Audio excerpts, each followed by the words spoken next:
Buenos días, soy Gisela Paredes Leguizamón, profesional especializada en ordenamiento territorial de Parques Nacionales Naturales de Colombia. Agradezco mucho a la Fundación Natura la invitación y a la Procuraduría General de la Nación la invitación que nos han hecho a hablar un poco de cómo y qué son los determinantes ambientales y cómo se incorporan al ordenamiento territorial. Gracias también por la guía de territorios sostenibles, donde se habla de las obligaciones que tienen municipios, distritos y departamentos para incorporar los temas ambientales, tanto en planes de desarrollo como en planes de ordenamiento territorial. Vamos a estar cerca de una hora. Quisiera agradecerles tanto a las gobernaciones como a las alcaldías estar acá y espero que esta capacitación sea de todo su interés. Me voy a permitir ahora sí compartirles pantalla. Casualmente estoy también en un evento sobre ordenamiento territorial en áreas marinas protegidas para Iberoamérica. También a esta hora, por eso hemos tenido que hacer esta grabación. Si tienen preguntas, por favor, les pido que las dejen en el chat y después nosotros las estaremos respondiendo con todo el gusto, con todo el cariño. Y nada, pues ahora sí, vamos a compartir pantalla.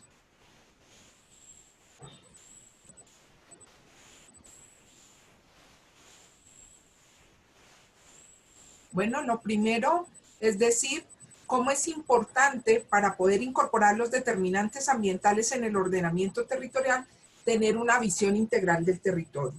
En esta imagen ustedes pueden ver una foto de páramo, pero también hacia arriba ustedes van a ver el tema de las islas, el tema marino.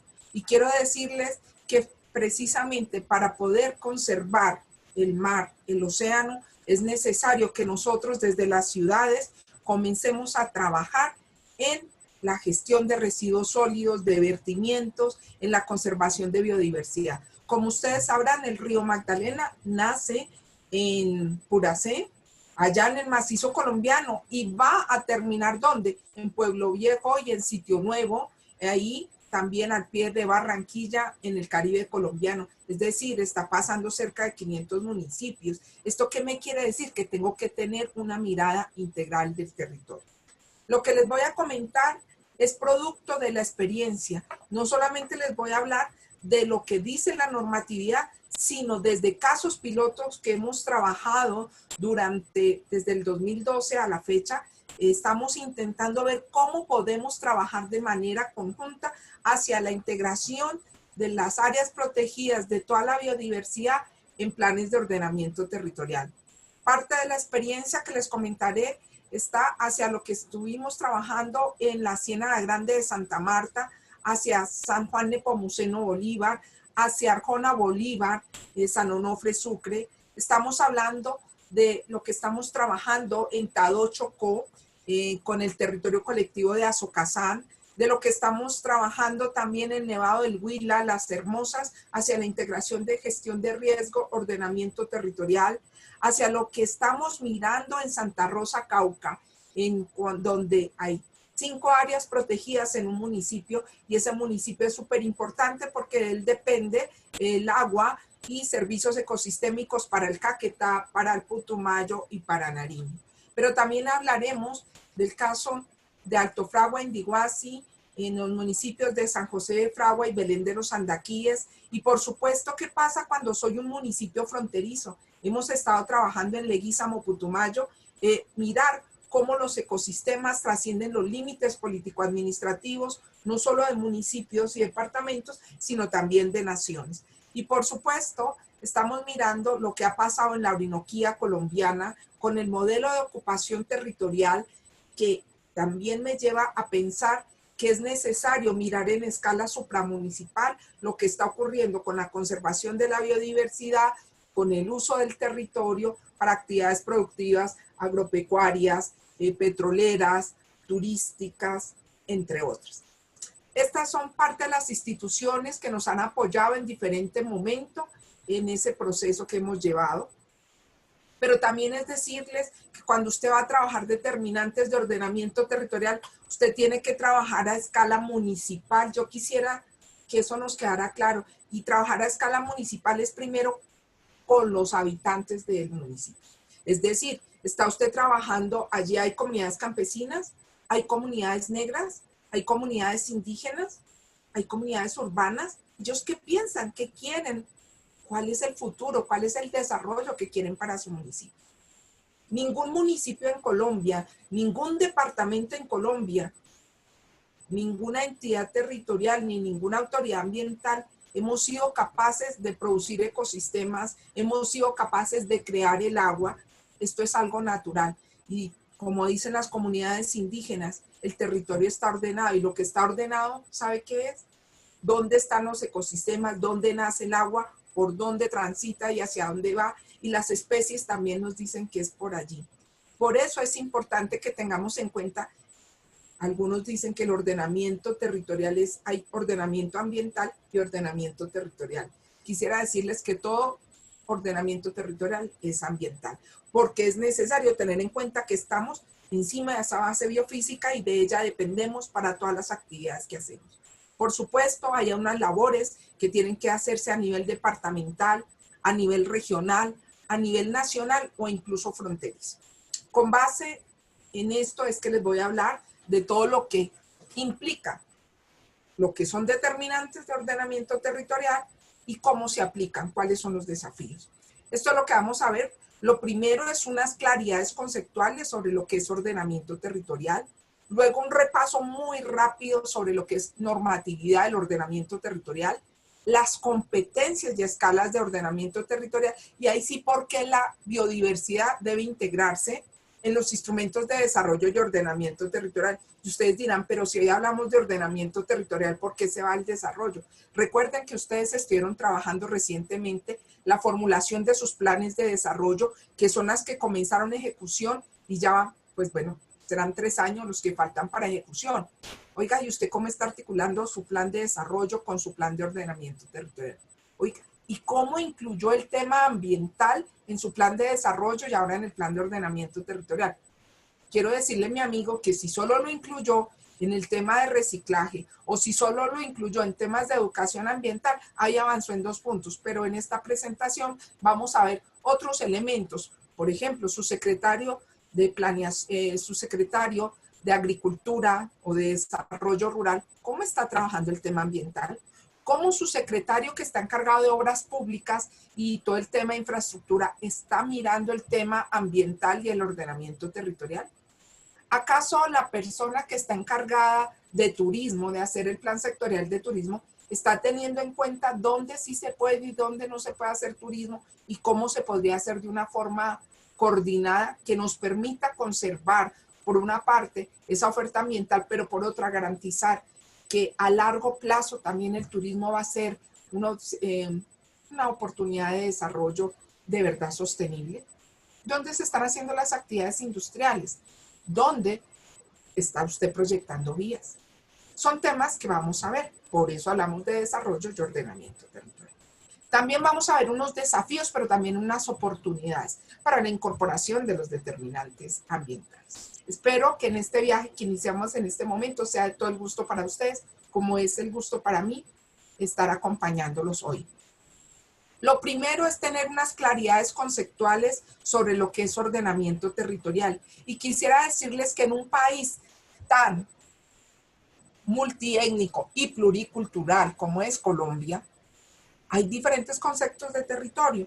Por un lado está el concepto de territorio que tienen las comunidades indígenas. Como ustedes bien sabrán, las comunidades indígenas nos dicen que la naturaleza es nuestra madre, que la tierra también es madre nuestra, no están por encima de la naturaleza, son hijos de la naturaleza. Por ello hablan de la conservación de la naturaleza, hablan de la historia, hablan de cómo ancestralmente les fue dado ese territorio, hablan cómo se va regulando y por qué como algunos al interior de la comunidad son responsables de conservar alguna planta, alguna especie animal, el agua y otro. Pero también nos hablan del sentido sagrado del territorio, de la naturaleza.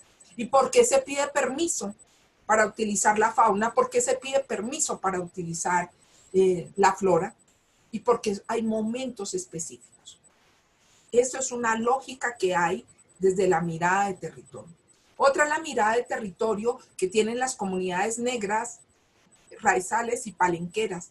Es un concepto distinto. También está ligado a la ancestralidad, también está ligado al origen, está ligado también al tema marino o fluvial, y es importante que tengamos en cuenta que es otra mirada, pero también parte de la naturaleza, parte de cómo debe conservarse y debemos estar ligados a la naturaleza y conservarla.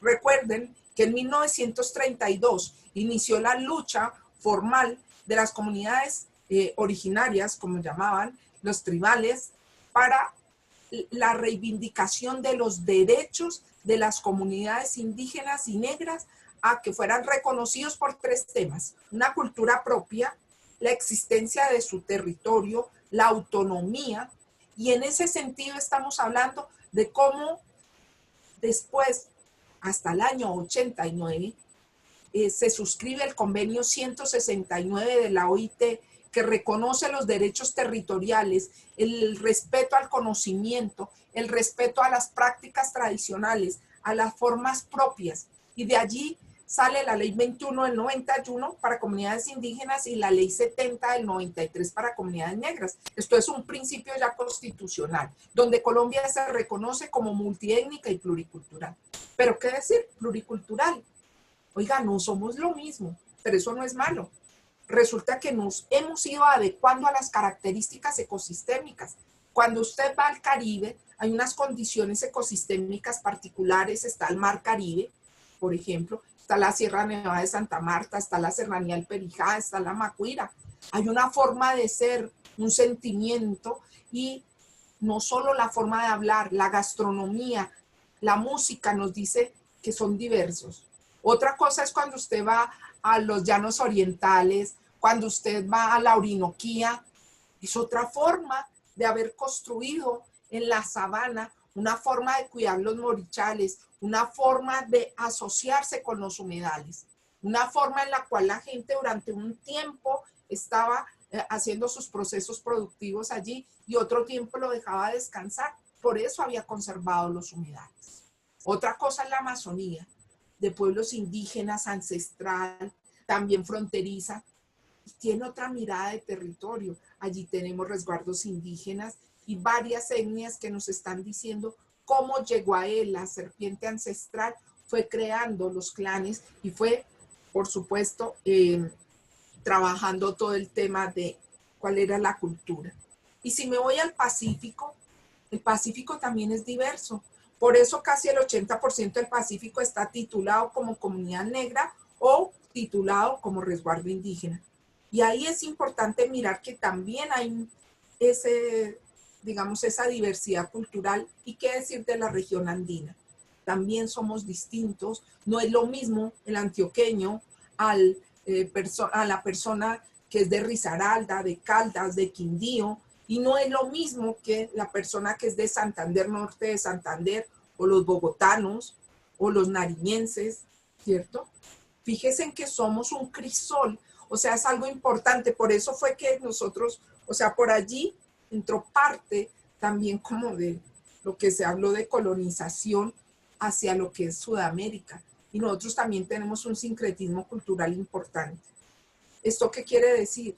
Que en nuestro territorio colombiano coexisten varios territorialidades de comunidades indígenas, negras, y ahora hablaré de los campesinos.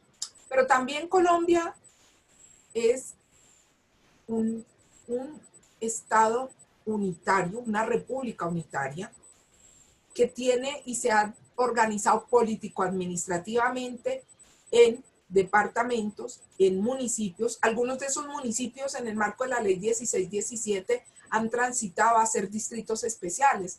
Solamente para comentar, distrito especial es Riohacha, Santa Marta, Barranquilla, Cartagena, Santa Cruz de Monpós, Turbo, Buenaventura. Estoy hablando de Cali, estoy hablando de Bogotá, Distrito Capital, estoy hablando de Barrancabermeja. Y fueron municipios que transitaron a distrito especial en razón a que tenían unas características particulares, unos atributos en temas de turismo, en temas ambientales, en temas fronterizos, que les permitía o querían verse con una vocación de territorio distinta. Eso es, y Colombia reconoce esto. Fíjense en que en el artículo 101 de la Constitución Política de Colombia dice que el territorio colombiano está conformado por los límites de Colombia, y acá lo estamos viendo hasta dónde van los límites de Colombia, ¿sí? Que está incluido también todo lo que es el mar territorial, ¿sí? El archipiélago de San Andrés y Providencia, la isla de Malpelo en el Pacífico, por acá. Estamos hablando de los islas, cayos, morros y bancos, pero también dice que el subsuelo colombiano, que el mar territorial, la zona contigua, la plataforma continental, la zona económica exclusiva, el espacio aéreo, el segmento geoestacionario, hacen parte del territorio colombiano. Miren que les estoy hablando, el territorio visto desde comunidades indígenas, territorio visto desde comunidades negras, territorio visto político-administrativamente en departamentos, municipios y todo el territorio nacional. Pero ahí viene un tema bien importante. El mar, a pesar de ser casi el 50% del territorio colombiano, había estado como invisible. O sea, como algo bonito que vamos y miramos. Y fíjense que en el ordenamiento territorial estaba un poco atrasado. Igual que lo que ha pasado con los territorios rurales. En este país todavía se ha pensado en el ordenamiento territorial basado en temas urbanísticos, basados en el casco urbano, en las ciudades. Y por eso tenemos unos errores como los que vamos a ver ahora. Municipios donde el 98% del municipio está titulado como territorio de comunidad negra, como resguardo indígena o como área protegida o como zona de reserva forestal, y resulta que el personaje que hace el plan de ordenamiento territorial no tiene en cuenta ninguna de estas características. Yo les llamo a eso el queso Roquefort. Es decir, usted mira, es como si tuviera un pedazo de queso con huequitos y todos los huequitos no existen, están vacíos. Resulta que no están vacíos. Lo que están diciendo es que tienen una forma de desarrollo, de regulación de uso del suelo que usted debe tener en cuenta para armonizar. Y yo quisiera hacer esa claridad. Otra cosa que es importante, ¿qué pasa con las comunidades campesinas? Ustedes saben que ya se aprobó por Naciones Unidas la Declaración de los Campesinos, y los campesinos hacen una referencia a tres cosas como derechos. Uno, el derecho a la tenencia de la tierra. Dos, el derecho al crédito, a la asistencia técnica, ¿sí? A ser reconocidos como una comunidad propia, con una identidad. Esa es la lucha que están dando las comunidades campesinas. Y ahora ustedes lo van a ver, que la misión rural que hizo DNP hacia el 2014 sigue estando, y es uno de los puntos estratégicos que menciona el doctor Ocampo en su momento. Pero también viene el tema de territorio visto según los geógrafos. Según los geógrafos, dice territorio es la relación del hombre con su entorno debido a condiciones de límites político-administrativos, de temas económicos. Oiga, y entonces, cuando yo voy a hacer el plan de ordenamiento territorial de mi municipio, ¿a cuál de estas referencias que está haciendo Gisela Paredes hoy es a la que usted debe tener o debe incluir? Pues debe tenerla en cuenta a todas. Y esa persona o equipo de personas con las cuales usted va a trabajar también deben tenerla en cuenta. Si no las tiene en cuenta, mire que ya no es el que le sirve. Se lo estoy diciendo directamente y de una vez. Bueno, voy a lo siguiente. También, así como hay conceptos de territorio, hay formas de regular el territorio. Por un lado es el ordenamiento territorial ancestral que han hecho los pueblos indígenas. Ustedes ven, aquí no voy a leer toda la definición.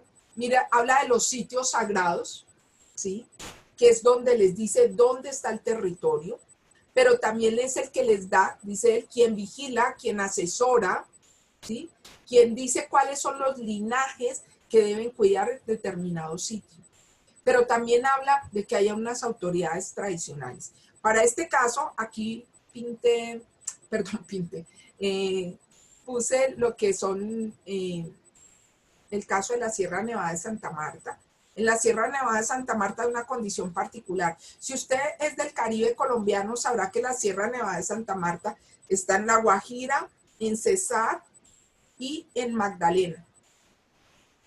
Eso quiere decir que es una ecorregión que es compartida.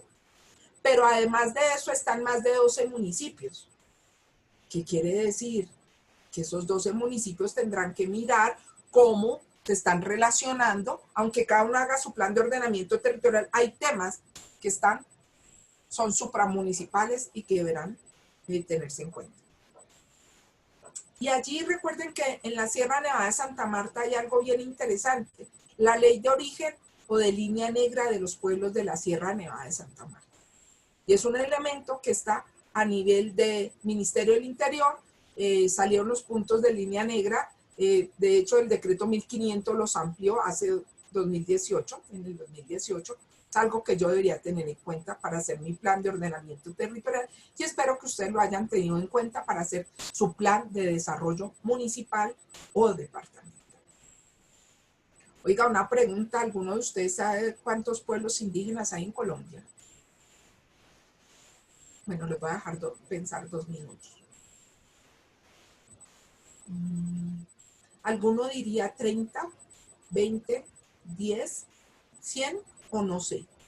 Les cuento que se dice que hay 102 pueblos indígenas, pero esos, además, hay unos pueblos indígenas en aislamiento voluntario o no contactados, como lo que fue los Nucacmacú. Recuerden la tragedia con los Nucacmacú hacia el año 97 y 98. Ellos no habían tenido contacto con el hombre blanco. Bueno, pues yo blanca, pues no soy. Pero era como un poco la mirada. Y resulta que con esa gripa normal que nosotros tenemos, los contaminamos. Ellos nunca habían tenido esa situación. Y recuerden que también por temas de conflicto armado, aquí salió desde la misma Defensoría los autos 04 y 05 que dicen que ustedes tienen el establecimiento, tienen la responsabilidad de ayudar a conservar a también estas poblaciones, ¿sí? Según sus planes de vida, y por eso hablan de los planes de salvaguardia, que es importante que lo tengan en cuenta. ¿Por qué traigo a relación este tema? Porque si estamos hablando de ordenamiento territorial, ¿cuántos son los pueblos indígenas o cuáles son las señas que están en su municipio, en su departamento? Son formas distintas. ¿Las está teniendo en cuenta? Le invito a ello porque hay una mirada diferente. Pero cuando es diferente, no es, quisiera decir, es una mirada basada en la diversidad y nosotros debemos ser unidos desde la diversidad.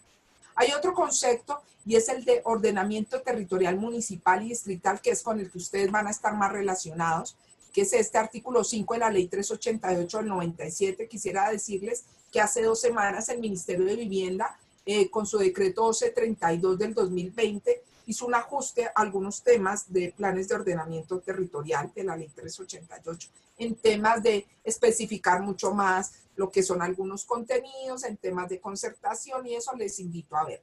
Pero bueno, ahorita no tengo tiempo para que lo podamos ver en detalle. Entonces, pero miren qué es el tema de ordenamiento territorial. Dice que es un conjunto de acciones político-administrativas. ¿Y por qué son políticas? Porque resulta que hay muchos intereses. Perdónenme.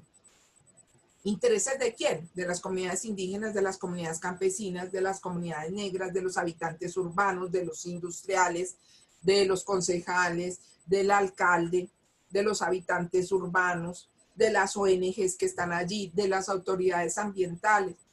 Pero ¿qué quiero decir? Todo el mundo tiene un interés porque tiene una mirada de lo que cree debería ser ese municipio. Entonces, por eso es importante que en ese plan de ordenamiento territorial todo el mundo participe para que tenga una visión común de qué quiere ese municipio, para que sepa dónde se van a ubicar. Por eso también dice que es planificación física. Si su municipio tiene 5 kilómetros, tiene 5 kilómetros, no va a tener 10. Y es decir, ¿cómo en esos 5 kilómetros conservo la biodiversidad? Puedo tener asentamientos humanos, porque pues para eso está también viviendo allí la gente. Va a haber equipamientos de salud, de educación, de servicios públicos, sí, pero ¿en dónde? ¿En dónde los ubico? ¿sí? ¿Dónde coloco el tema de infraestructura vial? ¿Dónde se hacen los procesos productivos, agropecuarios, mineroenergéticos, ¿sí? Turísticos? ¿Dónde? Esos son los temas que se van a tratar. Pero fíjese, por eso es importante que sea participativo, porque todos somos responsables. Si bien quien lidera el proceso es el alcalde con su consejo municipal y su secretario de planeación, el tema es que sí debe participar todas las personas para que se puedan dar cuenta de para dónde vamos y qué queremos hacer. Pero mire que acá de una vez nos dice, tiene que ser en armonía con el medio ambiente. Señor, si su municipio está en un ambiente, en un ecosistema desértico, ahí tiene unas características. Si usted está en el macizo colombiano, tiene unas características. Si usted está en la Amazonía, tiene otras características.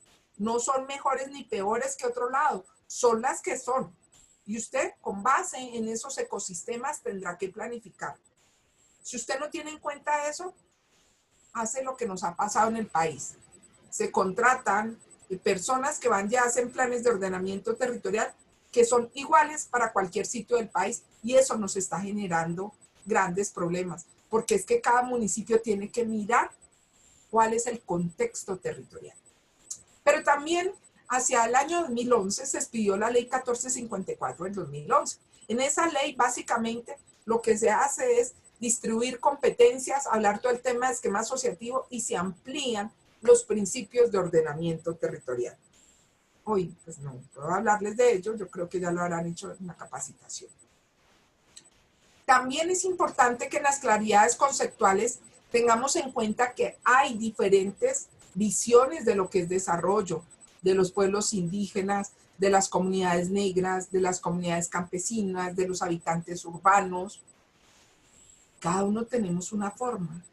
Oiga, ¿y cómo nos ponemos de acuerdo? ¿Será que solo predomina una forma de desarrollo? No, hay diferentes. Y eso es importante que lo tengamos en cuenta. ¿Cuáles son esas visiones?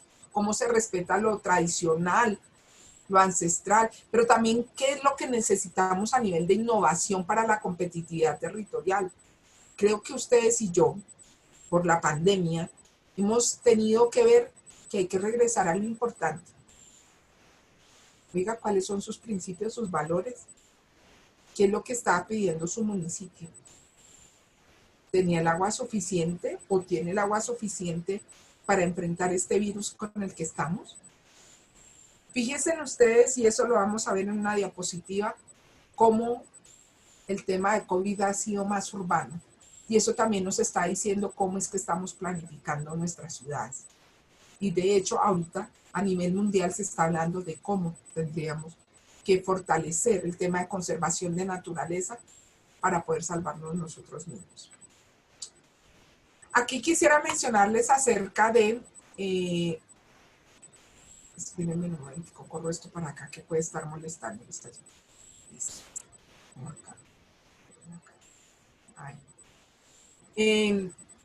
¿Cuáles son las claridades conceptuales del ordenamiento territorial? Hay unas prioridades que están en el ordenamiento. La primera es la conservación y protección del medio ambiente y los recursos naturales. La segunda, ¿por qué? ¿Por qué es esto? Porque es que todos necesitamos, como les decían, estamos sobre el planeta Tierra. Y en este planeta Tierra estamos sobre el suelo, esté donde usted esté en suelo urbano o rural, no importa, usted está sobre el suelo. Si usted consume alimentos, está consumiendo alimentos que vienen de un territorio rural posiblemente.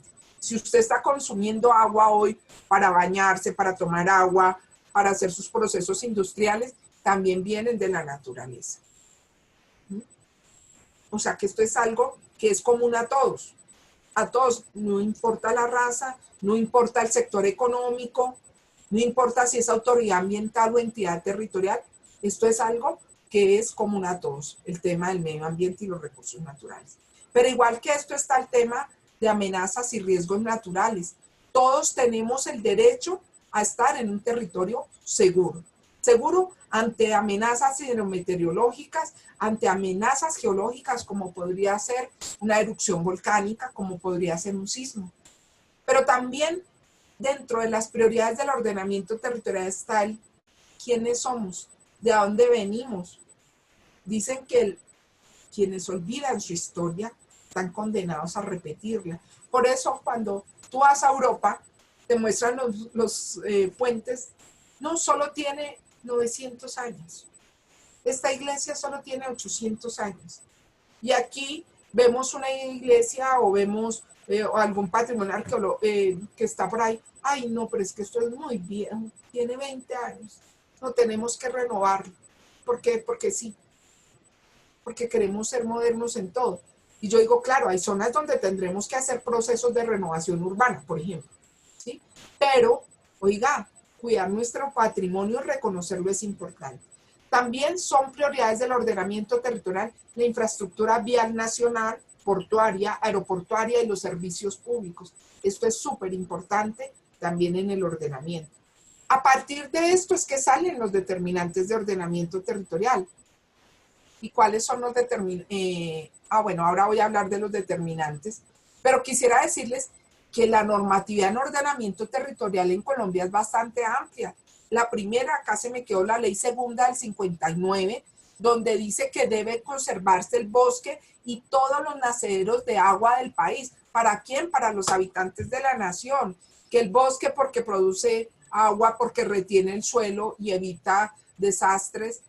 Eso lo dice desde el año 1959. Y en su artículo 13 también dice que se creará un sistema de parques nacionales. Que como verán, yo soy del sistema de parques nacionales, que estamos cumpliendo 60 años, precisamente este año. Bueno, la otra cuestión es, en la Constitución Política del 91, dice que todos nosotros, ustedes y yo, todos nosotros tenemos derecho a gozar de un ambiente sano. Y en el artículo 63 dice que tanto el sistema de parques nacionales como los resguardos indígenas, como los territorios colectivos de comunidades negras, son inembargables, imprescriptibles e inalienables. Posteriormente, cuando se expide la ley 99 del 93, se habla del ordenamiento del territorio, y allí dice que es una función del Estado, pero también de los particulares, y es hacia el diseño y planificación de uso del territorio. ¿Para qué? Para el manejo y conservación de los recursos naturales, pero no es para que todos nos lo consumamos hoy, sino es con un principio intergeneracional, con un principio también de precaución. Es decir, si hay la posibilidad de que se generen desastres, oiga, usted debería detenerse antes de hacer eso. En la ley 152 del 94 también habla de cómo hay que conservar la biodiversidad y cómo debe ser integrada a los planes de desarrollo. Y fíjense que hay un artículo, que de eso me voy a referir ahorita más en detalle, que es el artículo 10 de la ley 388 del 97. Y ahí es donde habla de los determinantes de ordenamiento territorial. Quisiera aclarar quién expide los determinantes de ordenamiento y quién los tiene que acatar. Eso lo vamos a ver ahorita en una diapositiva. Pero también luego sale la ley 1454 del 2011. Y allí en la ley 1454 del 2011 habla de 9 elementos que son los asuntos de interés nacional. El primero, las áreas protegidas y el sistema de parques nacionales. Pueden verlo, artículo 29. Pero también habla de cómo los departamentos tendrán la función de elaborar planes de ordenamiento departamental. Y allí también le dice, oiga, usted tiene que acoger los determinantes de ordenamiento territorial. ¿Cuáles son los determinantes? ¿Qué características tienen los determinantes de ordenamiento territorial? Que son normas de superior jerarquía, que son de obligatorio cumplimiento, que no son concertables y que deben ser clasificados como suelo de protección cuando se elabore el POT distrital o municipal. Pero igual también, para que lo tengan en cuenta, los planes de ordenamiento departamental, sabiendo que las gobernaciones, los departamentos no regulan uso del suelo, porque el suelo lo regula es el municipio. A estos determinantes, a una parte de los determinantes de ordenamiento territorial, a lo que la gente le llama determinantes ambientales. De eso voy a referirme, Pero recuerden los que les hablé, patrimonio arqueológico, arquitectónico y cultural también es determinante. Por eso los invito a que miren sus planes especiales de manejo de patrimonio, a que hagan sus inventarios de bienes de interés cultural, a que miren también cuál es la infraestructura vial, portuaria, ferroviaria, que también es determinante, dónde está su municipio, su departamento. Y me voy a ir ahora sí a los determinantes ambientales. Aquí quisiera decirles, los invito a ver la cartilla que hicieron los compañeros del Ministerio de Ambiente, en la cual explican bastante el tema. Y es lo primero que dice, ¿quién define las determinantes ambientales? Y ahí son las instituciones del Sistema Nacional Ambiental.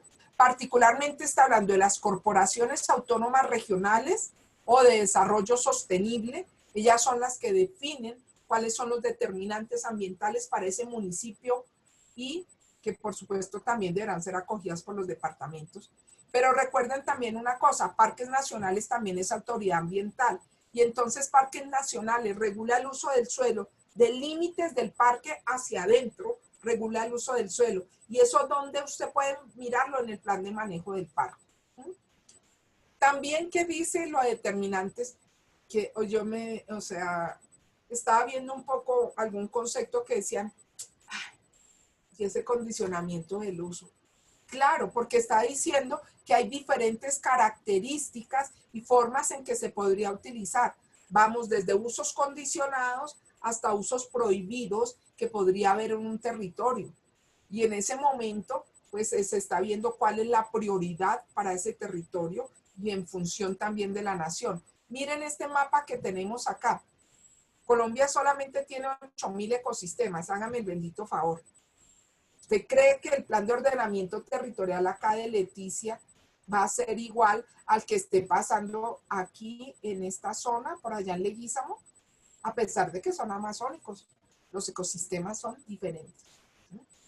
Y les voy a invitar a que antes de, Dios santo, condicionarlo, creo que cualquiera de nosotros, y ahí es una cosa importante, en este territorio colombiano se hacen actividades mineroenergéticas, agropecuarias, industriales, de urbanismo, se hacen actividades turísticas, ya lo había mencionado, se construyen asentamientos humanos.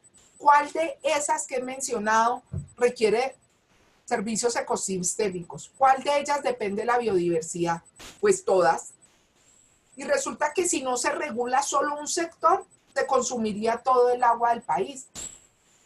Y entonces dice uno, oiga, ¿y el otro sector qué pasa?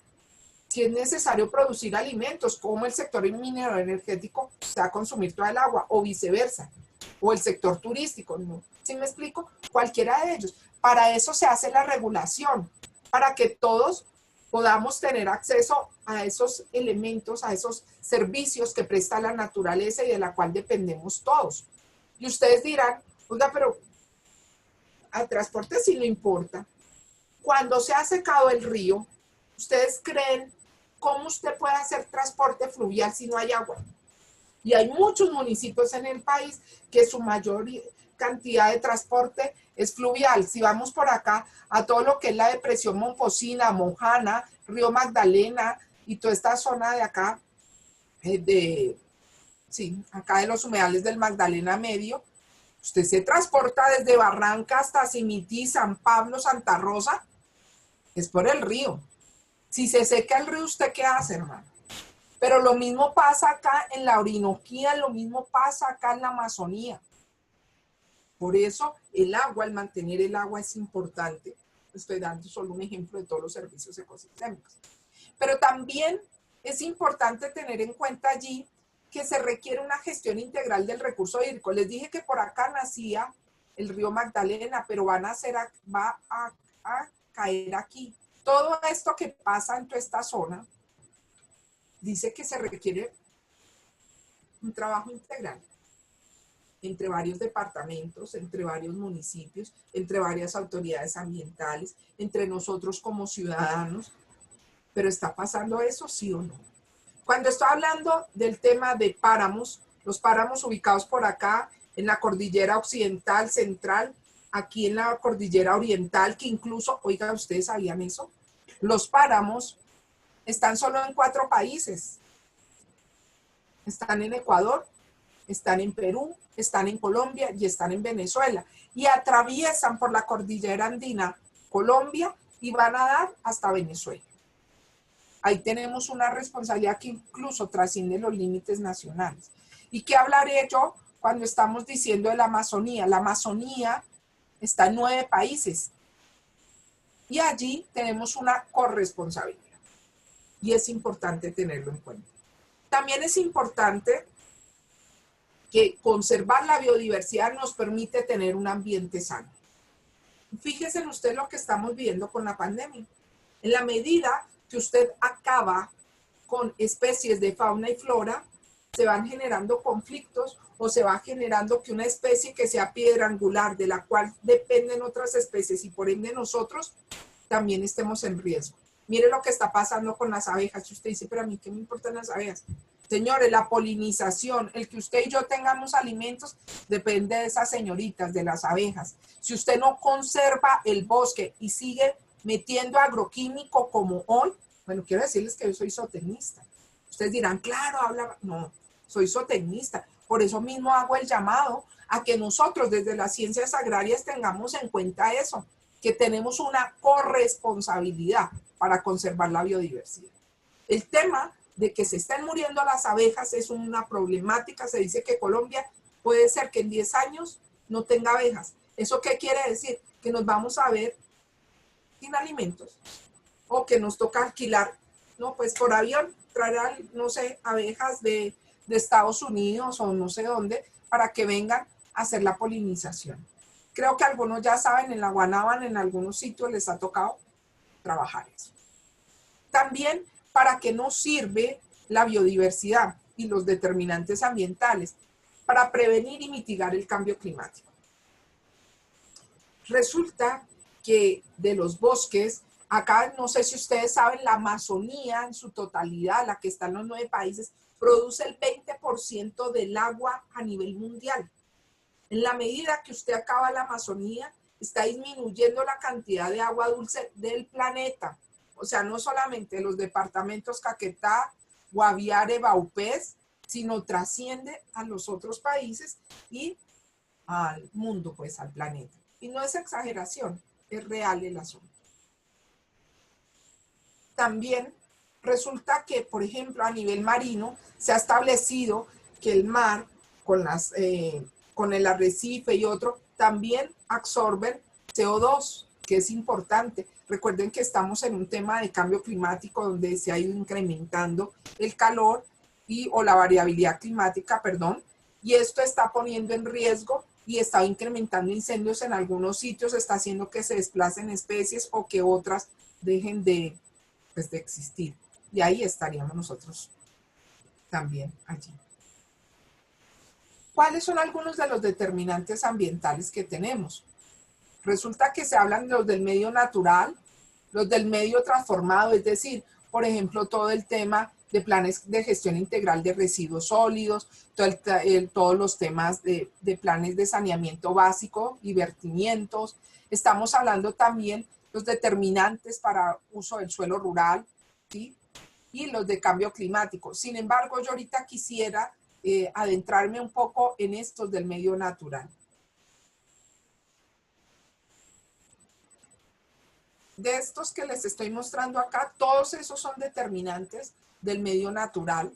Las zonas de reserva forestal de ley segunda del 59, ¿desde cuándo son zonas de reserva forestal? Desde el 59. Por favor, le invito a que mire el mapa. ¿Su municipio está acá en esta región del Pacífico? Mire, por favor. Si está allí, o sea, su municipio puede estar en zona de reserva forestal. ¿Su municipio está en esta zona acá de la Amazonía? Le invito también a que mire si su departamento también está ahí. ¿Su municipio o departamento está en esta zona? Esa es la zona de reserva forestal central. ¿Su municipio o departamento está en esta zona? Estaríamos hablando de la zona de reserva forestal del río Magdalena, o acá de la Sierra Nevada de Santa Marta, o del Perijá y del Cocuy. Son 7 zonas de reserva forestal.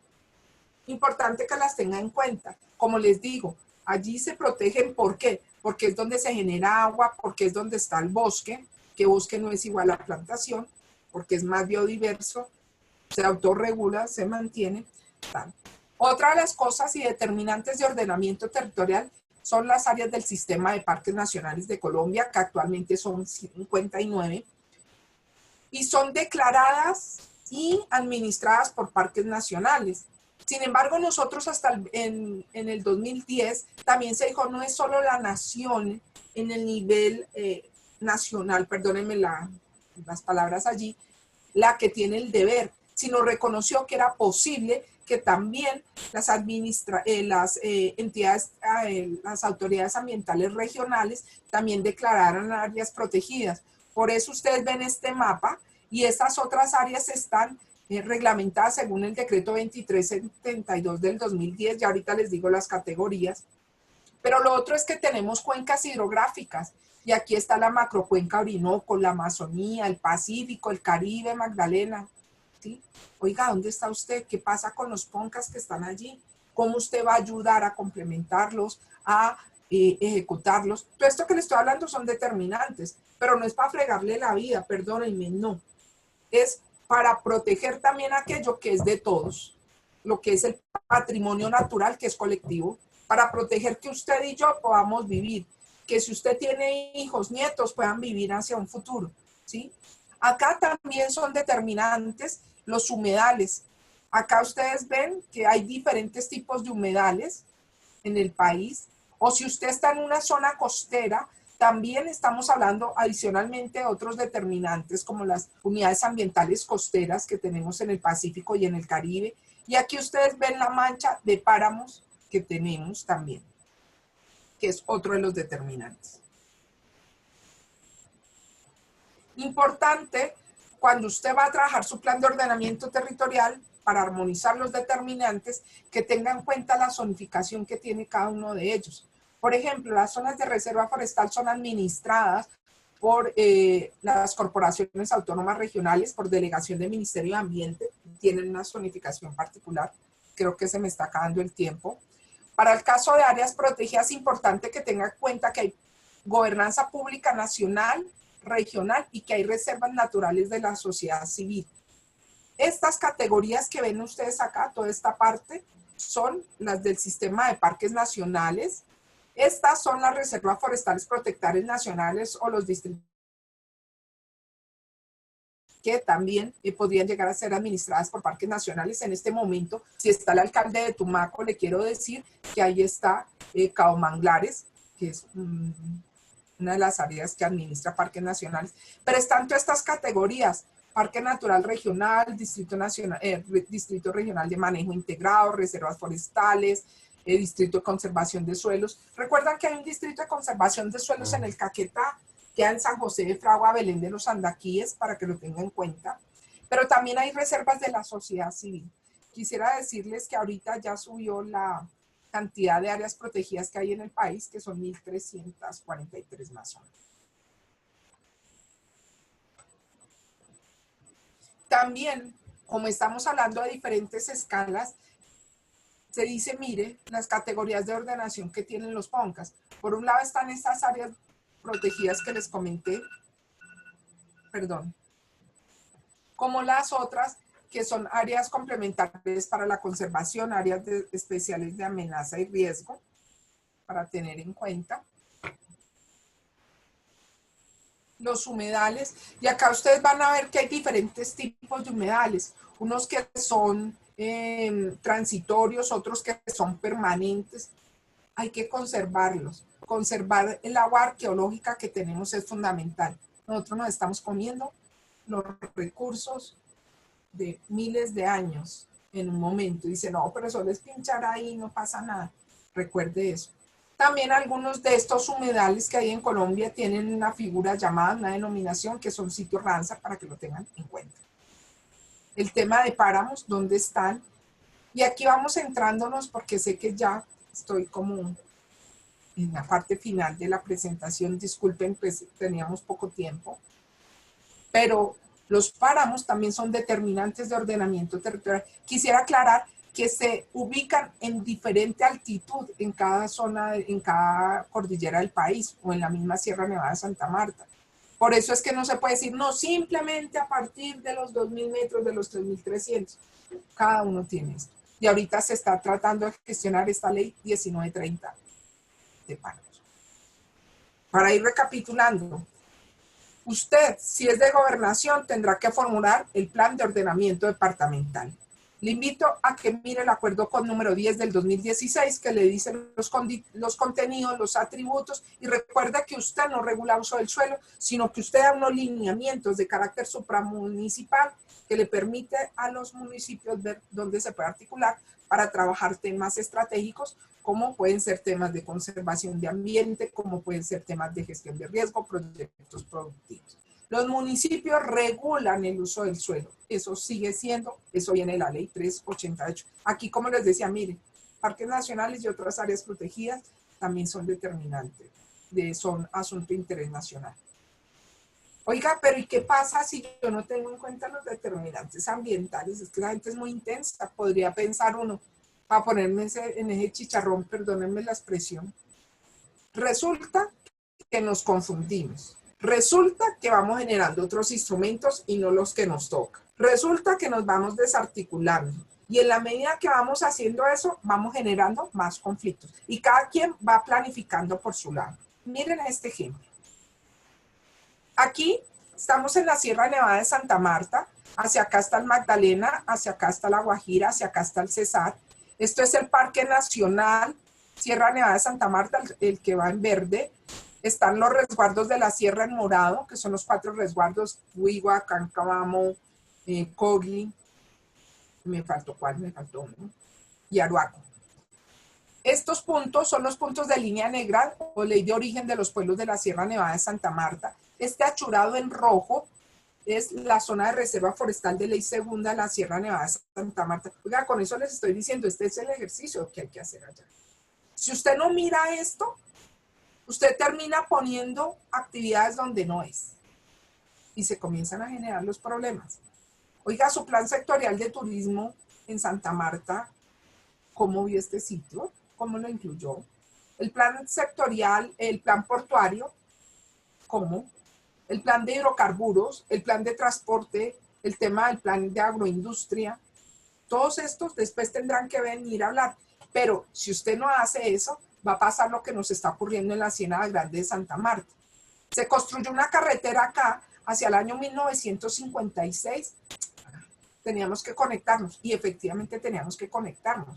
El problema fue cómo se hizo la carretera. Se hizo apisonando todo lo que es manglar sin tener en cuenta que era un humedal. Al hacer eso, ¿qué pasa? Si no hay flujo entre agua salada y agua dulce, todo esto se muere. Oiga, ¿y qué hace usted con la población que vive allí? Simplemente le dice, ahora se vuelve agricultor. Cuando, miren este municipio, es humedal. Algunos dirán, pues sí, que lo rápido y eso se vuelve ganadero buenísimo. Mis señores, precisamente tiene unas funciones de descontaminación muy importantes. Descontaminación de forma natural. Tiene una función de ser la cuna de especies que después irán al mar para que usted y yo podamos comer peces y la gente que está allí. Después, para colmo, le construyeron otra carretera acá. O sea, que tampoco les llega el agua del río Magdalena. Acá con esto quisiera decirles, esto es una ecorregión agonizante. En la medida que esto agoniza, también agonizan los procesos productivos de estos municipios. Y cada vez estos pueblos están más empobrecidos. No, pero ahorita lo arreglamos con... No, miren, lo de Tasajera que pasó hace, ¿qué? 3 meses, nos demuestra un pueblo en crisis. ¿Qué está pasando también? Cada uno vamos pensando por nuestro lado. Esta es la base natural, mire, la misma base natural que es para todos estos, no está cambiando. Por un lado va lo minero, por el otro va lo de hidrocarburos, por el otro lado va lo de transporte, por el otro lado va lo agropecuario, por el otro lado están planificando algunas de las ciudades del país, lo turístico. Oiga, pero si cruzamos todos estos mapas, pues se nos vuelve un conflicto, ¿o no? Claro, entonces peleamos por territorio, corriendo por territorio. ¿Y saben qué es la cosa? que en ese territorio hay áreas protegidas, hay resguardos indígenas, hay territorios colectivos de comunidades negras. Obviamente se van a generar conflictos con todo, entre sectores, y no son conflictos socioambientales únicamente. Vamos a ver algo más. Y aquí, ¿cuáles son los desafíos para la incorporación de determinantes ambientales en el ordenamiento territorial? ¿Cómo hacemos que el territorio sea multifuncional? ¿Cómo hacemos para que efectivamente cada cosa esté en su lugar y que todos podamos ir avanzando? Pues necesitamos hablar.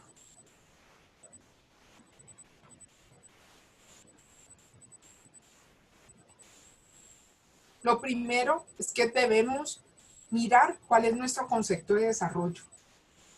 Y aquí, ¿qué es lo que usted valora más? ¿Cuáles son sus patrones de conducta? Acá se supone que el desarrollo sostenible está ligado, por una parte, a la conservación de la naturaleza, pero también al bienestar humano y también al tema económico.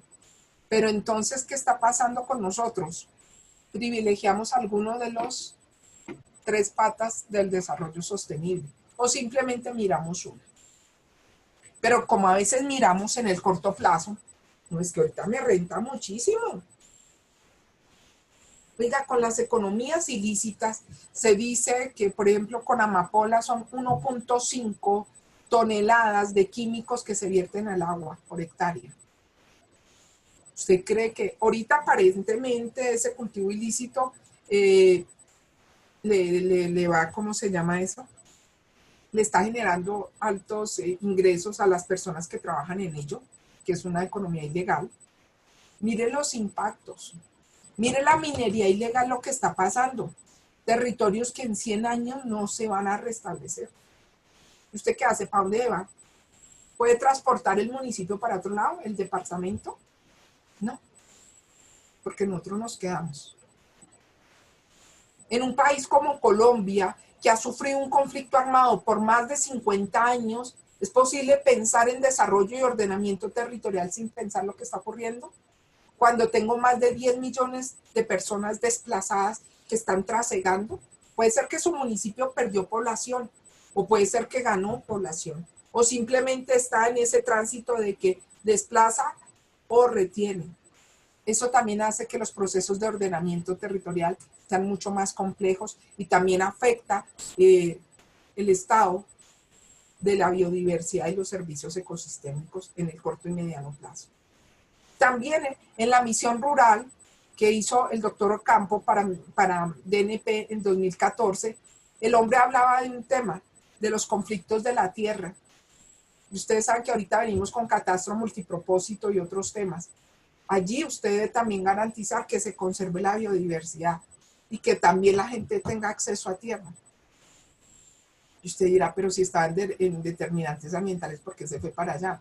Porque es que tenemos conflictos por ocupación y uso de tierras, por el despojo, que también se dio en muchos sitios, por el conflicto armado, por la pobreza, ¿sí? Por el tema de tener un sistema agrario bimodal, el latifundio y el minifundio. Y usted ve comunidades campesinas muy empobrecidas en microminifundios.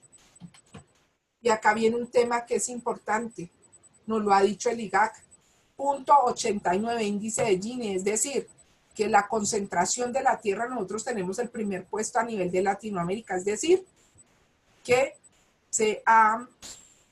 en pocas manos está toda la tierra. Eso también hace que la gente tenga que desplazarse a otros sitios, a buscar opciones de vida, y eso nos está afectando de cómo los determinantes ambientales pueden aplicarse.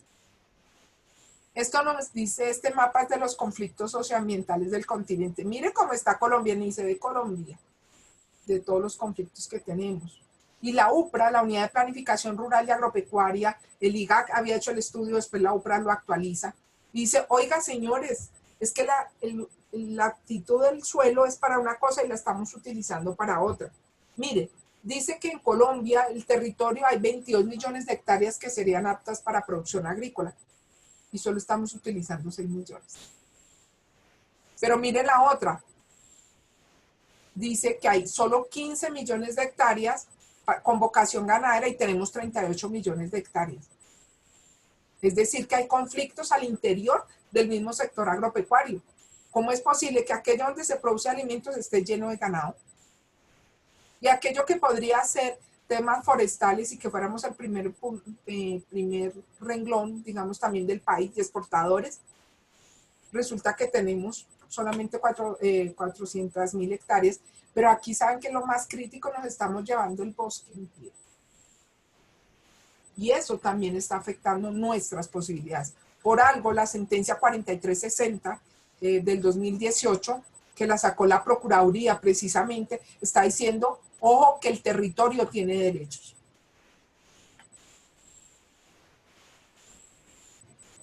Aquí, solo para comentarles, por ejemplo, en el caso de parques nacionales, se trabaja el régimen especial de manejo, eso lo dice desde el decreto 622 del 77, es decir, es posible que sea parque nacional y resguardo indígena, que estén traslapados, pero ahí se hace un trabajo entre autoridad ambiental y autoridad tradicional para hacer el proceso de regulación. Eso, la invitación es que usted la reconozca en su plan de ordenamiento territorial y lo apoye, no solo que lo reconozca, sino lo apoye en su concreción. Pero también hay acuerdos con comunidades negras o acuerdos con comunidades campesinas y ahí necesitamos, mire el Plan Nacional de Desarrollo, mire el punto 1, donde está hablando de la gestión de conflictos socioambientales. Por supuesto, tenemos los programas de desarrollo con enfoque territorial, que ustedes saben que en el acuerdo final se habla de la reforma rural integral y ahí es importante tener en cuenta este instrumento, pero como el PEDET reconoce también los determinantes ambientales y mejora también calidad de vida y tenemos territorios rurales más equitativos, más incluyentes, más sostenibles. Eso es importante. Hay varios COMPES que no me voy a ir en este momento a mencionarlos y están las sentencias. Está la primera, que es la 622 del 2016, Río a Trato Sujeto de Derechos. Oiga, su municipio está allí. ¿Qué va a hacer en ese plan de ordenamiento territorial para dar cumplimiento? Pero está en la sentencia Amazonía Sujeto de Derechos, o está en la sentencia de Salamanca, que fue expedida recientemente, o en la sentencia de Pisba, o en la del Río Magdalena, o en la del Cauca. ¿Sabe qué nos está diciendo el país? Señores, ustedes no están conservando. Señores, ustedes están acabando con el país. Ustedes y nosotros, o sea, todos. No es que ahorita, mire, cuando lo señalo, me señalo a mí también con 3 dedos, pues para que no vayamos a tener líos. Y que quiero decir que todos necesitamos conservar, que esto no es un tema de ambientalistas, que esto es un tema de nación, donde para que podamos producir, para que podamos tener mejor calidad de vida, para que podamos proyectarnos en el corto, mediano y largo plazo, ustedes y yo tenemos que trabajar de la mano. Y también con las comunidades. ¿Para qué? Para hacer un territorio que sea viable en corto, mediano y largo plazo. Esa es la meta de todos nosotros. Aquí, ¿cuáles son las oportunidades? Me faltan 3 diapositivas, tranquilos, no se me vayan todavía. 1, miren que las comunidades indígenas han hecho sus planes de vida. Muchas comunidades negras han hecho sus planes de desarrollo. O comunidades campesinas han hecho planes de vida campesinos. Oiga, mírenlos. ¿Y cómo los articula el Plan de Ordenamiento Territorial en su programa de ejecución, programas y proyectos? Este ya lo había mencionado. Recuerde combinar los derechos. El derecho a un ambiente sano, la Constitución Política y en la Ley 99-93, el derecho étnico que tienen comunidades negras e indígenas, pero también los derechos del territorio, todos los que mencioné en las sentencias. También en la mirada urbano-rural, cómo usted está mirando que los ecosistemas trascienden los límites de varios municipios y departamentos y que ciudades como Bogotá, como Montería, dependen de los servicios ecosistémicos, el agua particularmente, que viene de territorios rurales, donde están áreas protegidas, ecosistemas estratégicos como páramos, como humedales, de donde viene el agua. El tema de riesgo es fundamental para todos, que lo sigamos trabajando, y el tema de los ecosistemas. En la medida, aquí como yo les dejaré la presentación, que usted logre mirar los determinantes ambientales, podrá alcanzar los objetivos de desarrollo sostenible, pero no el 14, el 15 o el 13, le estoy hablando del 1 Del 2, estamos hablando de agua limpia, el 6, estoy hablando de energía sostenible, le estoy hablando de ciudades sostenibles, le estoy hablando del 12, que es producción y consumo responsable, ligado a todo el tema de turismo, y por supuesto a estos. Y fíjense acá lo que dice, para una paz, justicia e instituciones sólidas. Por eso usted debe tener en cuenta los determinantes. Para los que aún todavía dicen, no, pero este es un tema.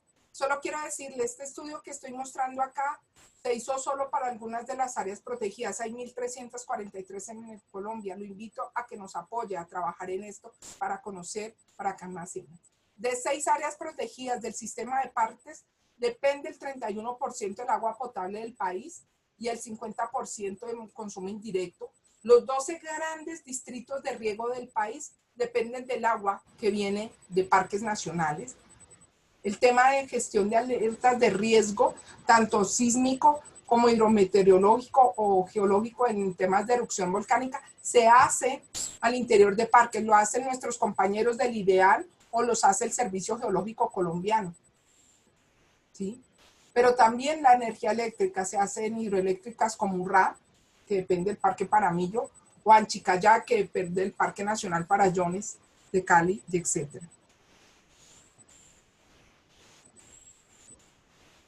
Creo que la pandemia nos ha dicho que tenemos que repensarnos, que no somos los dueños del planeta, somos un habitante más del planeta y que todos tenemos la responsabilidad por sus hijos, por sus padres, por sus nietos. Incluso los que no tenemos hijos también tenemos responsabilidades.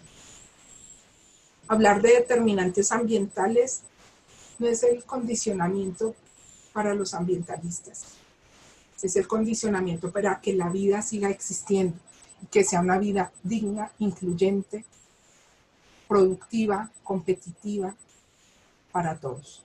Mi invitación es a que los conozcan, a que los practiquen y a que trabajemos de manera conjunta.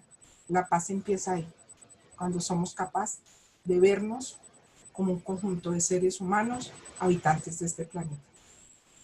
Gracias, espero les haya gustado y pues ahí les voy a dejar algunos